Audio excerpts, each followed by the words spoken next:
It's Brian Preston, the money guy. Tom Corley wrote, had a whole section, and he's written a book called Change Your Habits, Change Your Life. And these are the 9 habits of highly successful people. Let's just kind of go through these. Number 1, they get up early. You know, this one is something that so I wake up and go to the gym. It's not easy for me to do that. I am not a morning person by nature. Now, sometimes it frustrates me because I know, Brian, you just wake up early. Yeah. Automatic, no alarm clock. I have an on-off switch. It's unbelievable. Whereas I'm a morning person. If I was left to my own devices, there are chances I would sleep way through breakfast and I'd be, pushing lunchtime. I am jealous of folks who have that clock where they can just wake up early. But if you're not someone who does that naturally, one of the things you can do to set yourself up for success is force yourself to get up early, start your day early, and start knocking things out first thing in the morning. And we'll bring this back in with sleep because I don't want you just to be completely sleep deprived as well. Because I'm so nerdy. I watched a documentary on sleep the other night. My wife walked in and goes, "What are you watching?" That sounds about right. And I was like, documentary on sleep. And they talked, everybody has a different internal clock. There are some people that 5.5 hours is fine, 7 hours, because a lot of people think they're not good sleepers because they're not getting 8 hours of sleep, and there's this myth of 8 hours. But really, we all have an internal clock. So, but I would strongly, if you wake up and you're not refreshed, that's the big secret. Yeah.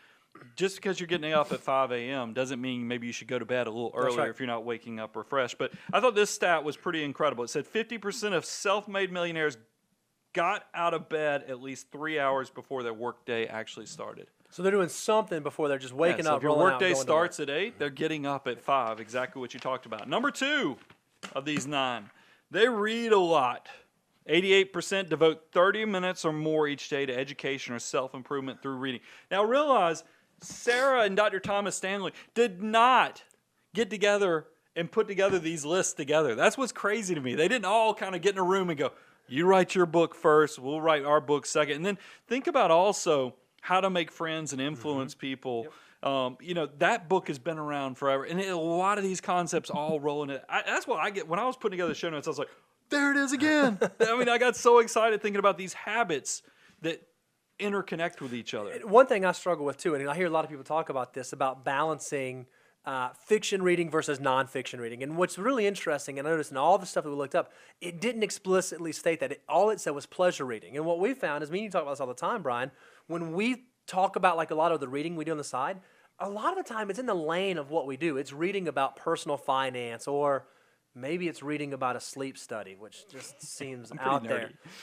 But it's about constantly renewing your mind, constantly expanding the things that you're knowledgeable about. So I think that that's really interesting, that it doesn't just say it has to be something either on topic of what you do for a living or completely fiction. Yeah, so, getting 88% devote 30 minutes or more to reading, so I thought that was big. Number 3 was they spend 15 to 30 minutes each day on focused thinking. This sounds like my prayer time or meditation, yoga that you heard talked about in the 7 Habits of Highly Effective People.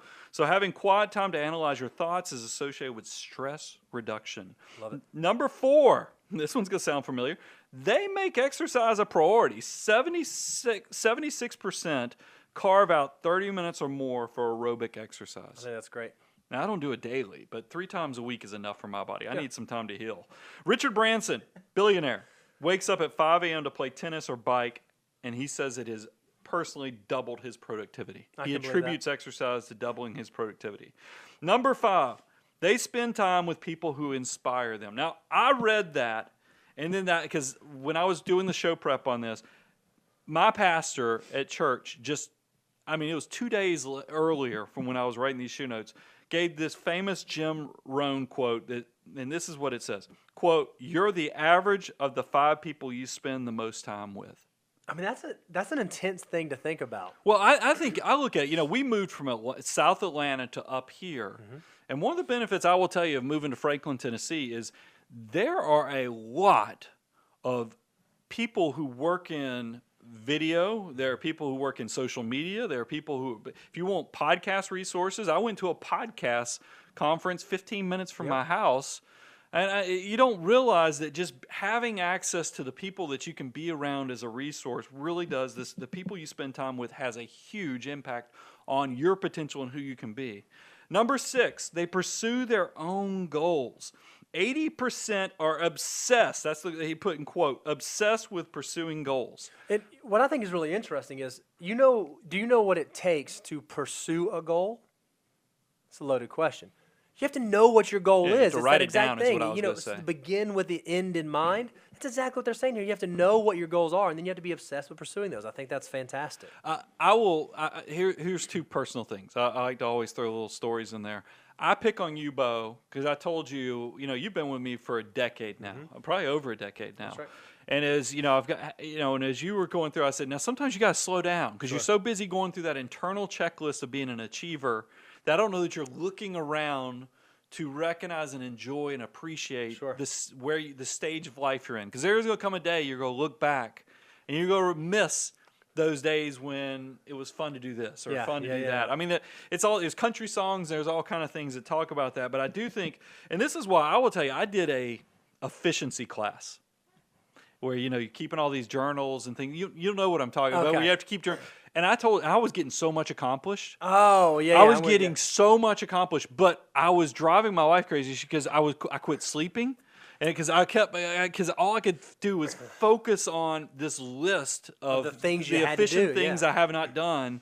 So there is, when you talk about obsession, that's why I think some of these systems I can't do because I'm already a natural doer. Sure. That if you make me do an obsessive, list, all it does is make me really insecure that I'm already not doing enough. So I think that you have to just know who you are. So let's keep going on it because we can figure out how weird this brain is. Number 7, they get enough sleep. 89% of self-made millionaires sleep 7 or 8 hours each night or more. So that kind of ties into what Sarah had, Dr. Fowler had figured out too. Because what did we say? It was like 7.5 on average? Yeah, it worked out to be 7.5. Do you feel like you get 7-8 hours a night? No, I'm a 6 to 6.5 person. Yeah. But you have to know your internal clock. Sure. I wake up. I went to bed at 11:20 last night, but I woke up at 5:30 this morning, and I was like, whoo. I mean, it's because I didn't wake up any in the middle of the night, which is always a good success. Sure. So it was refreshing, good sleep. So I don't require 7 hours of sleep. Sure. I'm not a big sleeper. But that doesn't mean I don't think I get good sleep. I think I do. Yeah, you get good okay. sleep. I'm not an insomnia. I can go to sleep pretty easily. Number 8, they have multiple incomes. 65% had at least 3 streams of income that they created prior to making their first $1 million. And I'll tell you, there's a trend among millennials to do all these side hustles and other things. I just got back from Disney World and, took a lot of Ubers, a lot of Lyfts. And it was so interesting to find out what because I'm not the guy who gets in the back seat and just rides. You strike up a conversation. I strike make up a some new conversation friends. with everybody. And it was so interesting to find out that what they all did in their day jobs, and this was their side hustle. So, I mean, that's people have multiple incomes. I thought that was interesting. And then number 9, they avoid time wasters. And what did we read in The Next Millionaire Next Door? What are they not doing? They're not wasting 14 hours a week on social media. They're not spending 2 hours a week on video games. I mean, as much as I will tell you, I used to love video games. Before I had kids, there is nothing better than a first-person shooter on the web, but it's not productive. Yeah. Fantasy football. I know I'm going to get some people who are going to be mad about this because they've come and toured and I have friends. Fantasy football is not a great use of your time either. But it all comes down to your personality and how you're able to handle it. Because we've had some, again, if you're not in the YouTube live thread, you really should be because there's some great stuff. Because we've had some folks saying, hey, just so you guys know, while you're sort of downing social media here, I actually found your show by scrolling through Facebook, and now I'm a huge fan. Oh yeah, well, I guess that is a little shoe out of mouth on. Spend all the time on YouTube, social media, money guy channel that you can because it's efficient use of your time. So, but I think it is about knowing what you're doing. If you're spending all of your time on social media watching kitten videos, that's awesome. Kitten videos are cool, I guess. But if you're slime videos like my youngest daughter. If you're someone who's finding personal finance podcasts and going on that rabbit trail, your mind automatically kind of just works differently. So it is about knowing yourself and knowing how you use those tools. And full disclosure, I'm dyslexic. My oldest daughter is dyslexic.